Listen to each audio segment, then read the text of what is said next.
Vale, entonces, ¿cómo podemos determinar nosotros desde la autoobservación qué tipo de madera somos? O sea, ¿cómo nosotros nos podemos hacer un test para saber, o saber al menos oler o intuir qué tipo de madera tenemos?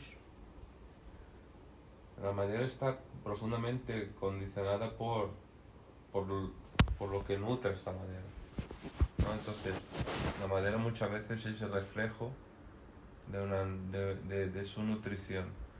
Una madera que se ha nutrido de buena calidad tendrá una buena calidad, y una madera que no ha tenido el nutriente suficiente o está deficiente, pues se va a agrietar y se va a romper. A nivel físico podemos ver nuestra flexibilidad, nuestra capacidad de ejecutar determinados movimientos, nuestra capacidad de coordinar todos los movimientos y mantener el equilibrio, no ser un movimiento errático, nuestra capacidad de movernos. A nivel mental, nuestra capacidad de idear, de crear, de imaginar, de tener una respuesta, de decidir, de tener una respuesta creativa de una manera necesaria cuando surge una necesidad. Y ya a nivel fisiológico, orgánico, por ejemplo, el propio funcionamiento de los órganos, ¿no? Una persona que su tiroides no funciona bien, por así decirlo, toda su actividad está alterada según la alteración del tiroides. Entonces, esta función metabólica también está relacionada con la calidad de la madera, ¿no? ¿Y qué es antes? Que se te afecte. O sea, ¿cómo podríamos decir? Si viene alguien y dices, tengo el tiroides afectado, ¿qué te está diciendo esa persona? Depende. Porque el problema del tiroides, según la medicina tradicional china y la medicina convencional, puede tener dos naturalezas, y ahí se entiende bien, ¿no? Por ejemplo, yo puedo tener un problema de tiroides porque no consumo yodo suficiente, con lo cual no produzco la hormona suficiente. Entonces, esta madera no se puede expandir porque no ha tenido el nutriente suficiente. O sea, puede ser por una carencia del nutriente que desarrolla que produce la hormona. Que produce la hormona. Esto es una posibilidad, y otra posibilidad es un proceso autoinmune, ¿no? Cuando el propio sistema inmune acaba atacando la tiroides y ella se inflama por un proceso inflamatorio, ¿no? Entonces, pues ahí ya sería una propia afección de la madera misma, ¿no? Porque la madera, por ser este carácter expansivo, también puede coger este tinte violento, de defensa, de combate, ¿no? De relacionarnos con el exterior. La expansión sirve para relacionarnos con el exterior. Y cuando hay una buena expansión, pues estas cosas coexisten como la naturaleza, pero cuando hay una expansión colonialista es donde da pie a la violencia, ¿no? A la agresión, a la actividad. Entonces podemos entender como este proceso autoinmune, y habría que perfilar un montón de cosas, ya es una alteración de la propia expansión, ¿no? De la propia madera como tal, no por su nutriente. Su nutriente está llegando adecuadamente, pero a la hora de expandir se relaciona con el entorno de una manera diferente. Pero ya te digo, el sistema inmune es otro capítulo que habría que hablar de ello, pero sería una alteración de la propia madera. Sí, pero cuando tú, por ejemplo, dices tiroides, lo asocias a la madera, al elemento madera. Claro, porque la tiroides como glándula es una glándula maestra que activa el metabolismo de todo el órgano. Si la tiroides funciona bien, todos tus órganos funcionan bien. Si la tiroides está floja, todo funciona abajo, desde el intestino, circulación sanguínea, todo el cuerpo, ¿no? Entonces digo como glándula que representa este movimiento de repercusión y expansión al funcionamiento del metabolismo de todo el cuerpo. Y por ejemplo, en estado de virtud, ¿cómo sería una madera excelente? ¿Cómo haría que el resto de los órganos funcionasen? Pues ejecutaría su movimiento según la necesidad, ¿no? sería capaz de dosificar, por eso que la madera, el hígado es el almacén de la sangre. El hígado, El hígado, que está relacionado con el elemento madera. El hígado es el órgano del movimiento madera por excelencia. Y está considerado como el almacén de la sangre, ¿no? El almacén como este sitio que guarda lo suficiente para poder ofrecer lo necesario para cada uno que viene a buscar. No va a dar todo igual para todo el mundo, sino que va a ser capaz de decidir con un criterio cuánto de energía, cuánto de función tiene que dar para cada sitio. No es un estándar. Entonces una madera en su virtud sería capaz de reposar, dejar de expandirse cuando se tiene que dejar de expandir, expandirse cuando se tiene que expandir, despertar a la hora que tiene que despertar, dormir al disminuir su actividad cuando se tiene que descansar, ¿no? Que sepa dosificar los recursos de manera adecuada. Y cuanto al psiquismo, lo que he dicho, ¿no? La cuestión de la decisión correcta, adecuada, y también de la creatividad para poder seguir avanzando. La creatividad es este elemento que te permite seguir expandiéndose como el propio universo cuando surge un obstáculo, y ahí tú tienes que dar una respuesta creativa para poder sortearlo, ¿no? Eso sería una manera fisiológica. Y cuando el almacén de la sangre o hígado, órgano asociado con el elemento madera por excelencia, falla, ¿cómo podemos nosotros estimular para que esa madera se ralentice el proceso de empezar a fallar? ¿O es propiamente algo que ya está intrínseco, tienes esa madera y no puedes hacer nada? No, siempre se puede hacer. Primero hay que entender que la expansión depende de la contracción, ¿no? Entonces el primer elemento terapéutico fundamental es tratar de comprender que el ser humano no está en constante expansión, ¿no? Que siempre que hay una expansión hay que haber un retroceso y dar espacio para esto, da espacio para estos ocios, da espacio para este descanso, da espacio para este reposo, porque solo con un buen... Se puede decir que el almacén no siempre está abierto, que hay que cerrar el almacén, digamos, porque el almacén, aunque siempre está disponible, pero no está al 100%, porque si no, se quemaría enseguida. Si el almacén está a disposición de la necesidad, va a estar siempre abierto y siempre en reposo, porque va a saber medir exactamente los momentos. No es solo un constante expandir, ¿no? Vas a saber intercalar una cosa con la otra automáticamente, no que tengas que cerrar determinadas horas aunque haya una necesidad, ¿no? Él baila con la necesidad automáticamente, ¿no? Entonces intercambia este momento de actividad y reposo continuamente. No sé más lo que has preguntado, se me ha olvidado. No, simplemente si el almacén, para que preserve su esencia, que es la madera. Como terapéutico, tú me has Claro, preguntado. exactamente. Entonces, pues el primero es contemplar el reposo, ¿no? No hay que estar... sí, que tú has dicho, la respuesta que tú has dado es que no puede ser en permanente expansión. Exactamente, continua. O sea, sino que también tiene que contemplar que hay otros factores que afectan y que están en interrelación con él en una medicina holística: expansión y contracción, expansión y contracción. Sí, por ejemplo, cuando yo uso la manguera para regar, yo tengo que tener en cuenta que este agua viene de un sitio. Entonces, si yo estoy constantemente regando, haga falta o no haga falta agua, pero no contemplo que no está lloviendo y no dosifico esto, yo acabo agotando la esencia. Efectivamente.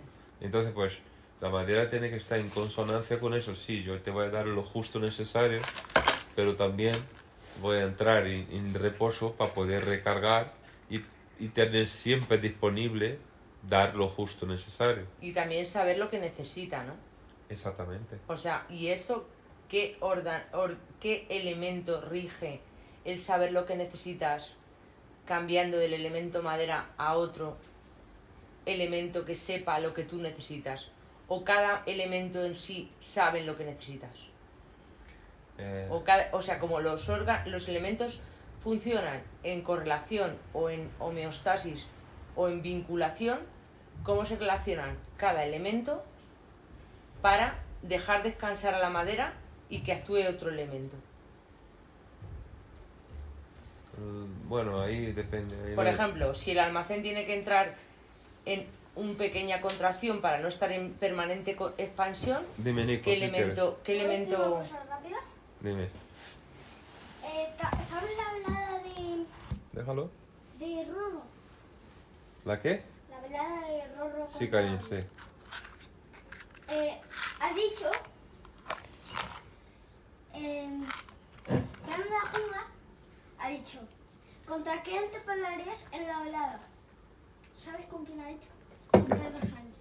¿En serio? Interesante. Estamos grabando una cosa y quiero que tu padre le esté haciendo unas preguntas para que me conteste, Fachas. ¿vale? Es que está la gente en contra de todo. Espera, que la pregunta que le he hecho a tu padre es muy importante. O sea, si el elemento como madera... No hace falta que te vayas, Nico. Puedes escucharlo. Si el elemento madera está en constante expansión, cuando necesita entrar en contracción, ¿con qué otro elemento se apoya para poder hacer un ciclo en el que la salud tenga una armonía? El que sabe lo que uno necesita es el corazón. Sí. El ¿Y a qué elemento corresponde? Al fuego. Al fuego. El fuego es donde reside el espíritu que sabe lo que necesita. Entonces, la información de la necesidad viene siempre del espíritu humano que está en el corazón, el fuego. Entonces, pues, la madera obtiene la información desde el espíritu de lo que necesita el reino, ¿no? El reino es uno mismo, pero el reino es uno mismo y todo su entorno a la vez, porque el ser humano está totalmente en contacto con su entorno. Interrelacionado. Claro. No puedo yo estar bien y todos mis vecinos estar mal, es imposible. Aunque parezca que sí, pero es imposible, ¿verdad? Es lo que nos hacen pensar, pero sí es otra cosa. Entonces, pues como elemento terapéutico primero es esto, centrarse en el reposo, también centrarse en lo que uno realmente necesita, ¿no? ¿Qué necesito yo para dar cauce a esta función que yo vengo a cumplir? Ser muy sincero en cuanto a eso, ¿no? ¿Para qué? Yo siempre digo el mismo ejemplo, ¿no? ¿Para qué necesito un Porsche Cayenne para andar 1 kilómetro e ir hasta Mercadona, ¿no? Para atender qué necesidad. Una necesidad social, una necesidad de estatus o una necesidad de realmente ejecutar una tarea como obtener alimentos para traer para la casa, ¿no? O un deseo fugaz. Sí, un deseo basado en qué, ¿no? Y ahí hay una diferencia entre deseo y necesidad que se hace en la medicina tradicional china, ¿no? El capricho, ¿no? El capricho es un capricho, pero tú debes estar centrado básicamente en tu necesidad, ¿no? ¿Qué es lo que pasa con la gente? La gente planifica vidas, historias y cosas tal y que cual, y luego después dice, pues, si lo que nos hacía realmente felices era este detalle, ¿no? Estas pequeñas cosas, te das cuenta, como hablan las viudas, ¿no? Es cuando te das cuenta de la cantidad de gilipollez que hemos perdido tiempo, que lo que es realmente importante era que se sentara ahí y verlo comer, yo qué sé, algo así tan superfluo como una cosa cotidiana, ¿no? Que es de estas cosas que te echa falta, ¿no? Vale, entonces digamos que el rey, o si puede haber, hay un estatus donde un elemento es más importante que el otro, o ningún elemento es más importante que el otro. Ningún elemento más importante que otro, porque dentro de un reino cada uno cumple una función y son inexistentes de manera independiente. Un elemento solo puede ser más importante que el otro cuando este elemento es completamente autónomo, ¿no?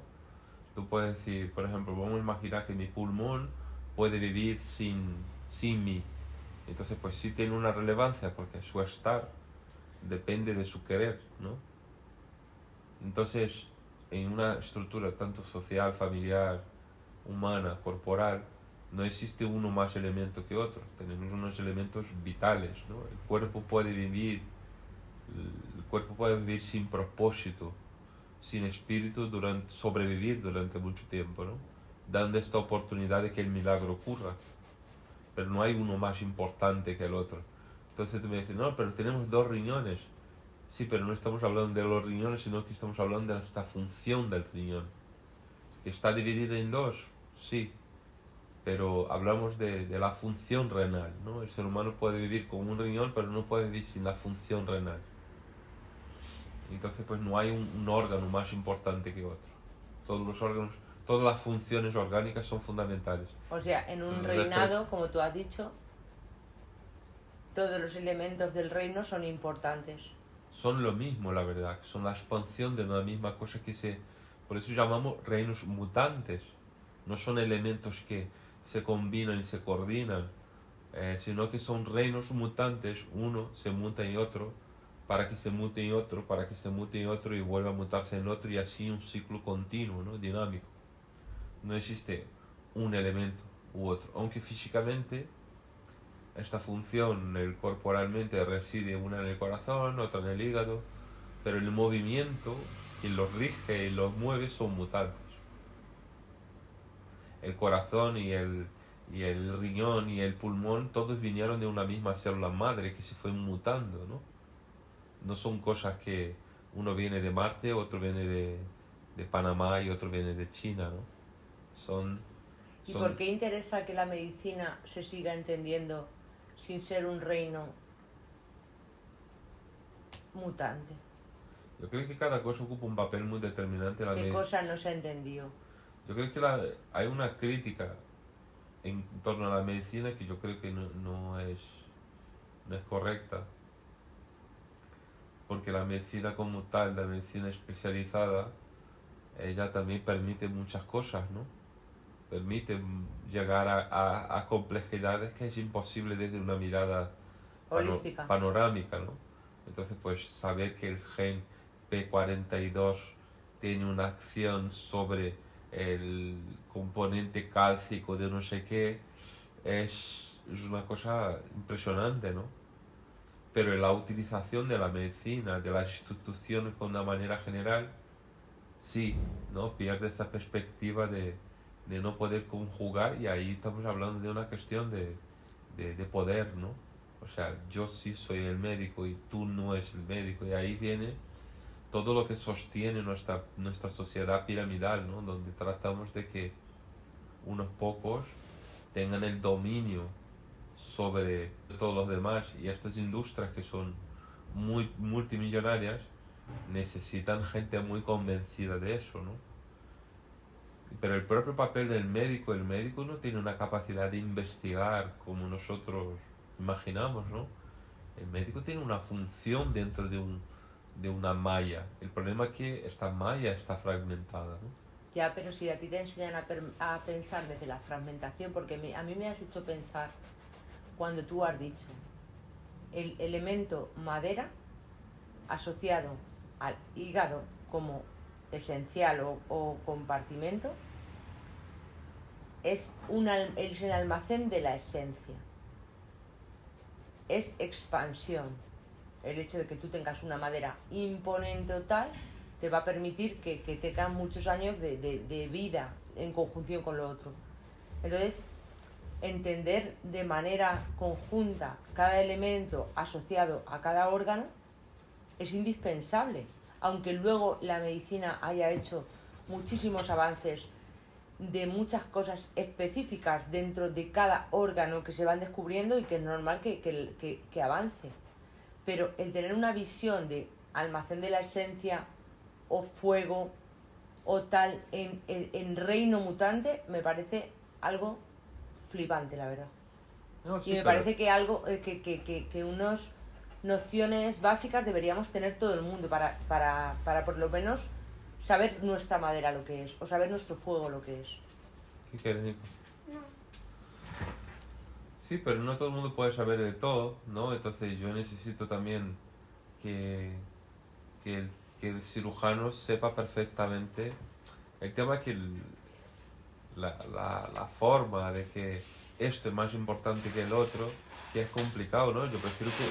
Necesito saber que el cirujano, el neurocirujano, sepa lo que coño tiene que hacer, que es imposible con la cantidad de cosas que tú tienes que saber, variables que controlar, es imposible que todos tengamos una noción, ¿no? Ya. Y sí, lo que sería importante es decir, pues mira, yo sé de esto, pero también sé que tienes que ver esto, ¿no? O sea que cuando llegue para mí determinadas cosas, yo sé lo que tengo que hacer, pero antes del proceso de educación, formación, salud de la población, hay que tener una perspectiva pues, social, económica,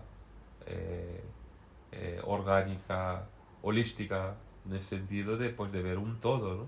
Y si todas las partes especializadas, que son virtuosas en lo que hacen, consiguen coordinar, que es esto que nosotros nos vemos, que si todo el mundo trabajamos, podemos estar de puta madre todo el mundo y no necesitamos estar manteniendo unos tíos que tienen miles de millones inagotables, y todo eso estuviera repartido en los recursos que nosotros mismos producimos, pues sería la gran revolución, ¿no?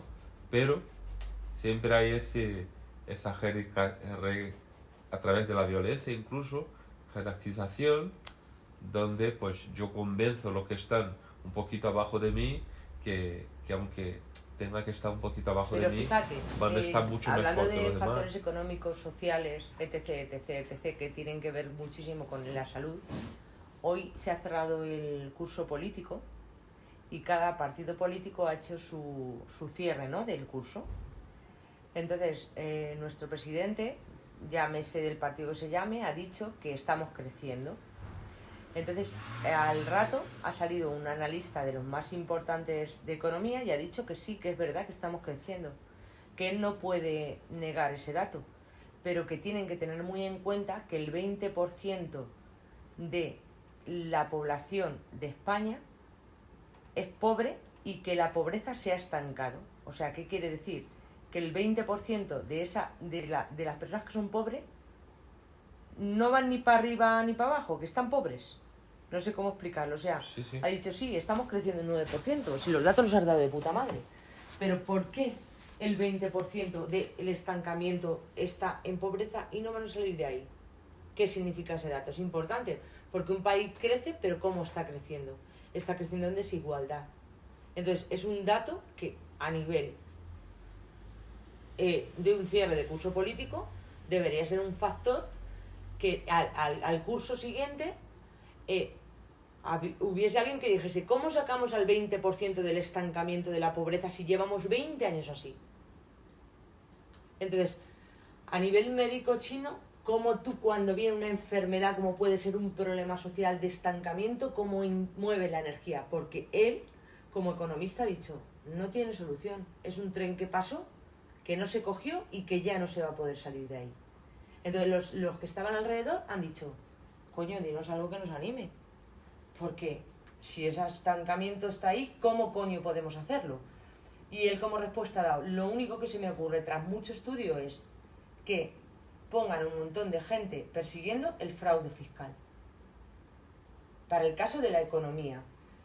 Y tú, como médico chino, ¿cómo cuando viene alguien con un estancamiento total, cómo empiezas a moverlo? ¿O cómo te esperanzas para mover ese estancamiento? Bueno, tú tienes que tener una visión primero. Es muy difícil salir de una visión social a una visión individual, ¿no? Sí. Entonces, pues, tratar de entender que cualquier persona, por el simple hecho de existir, puede contar con unos mínimos recursos de dignidad, ¿no? Entonces, por ejemplo, hablando de una persona enferma, terminal, o con un caso crónico que no hay solución o tal, yo creo que por lo menos en un momento de su vida proporcionarle un estado de mejora, ¿no? Ni que sea momentáneo, ¿no? Una persona que sufre constantemente de dolores, vamos a ponerlo así, hablando del dolor, que en este momento le duela algo menos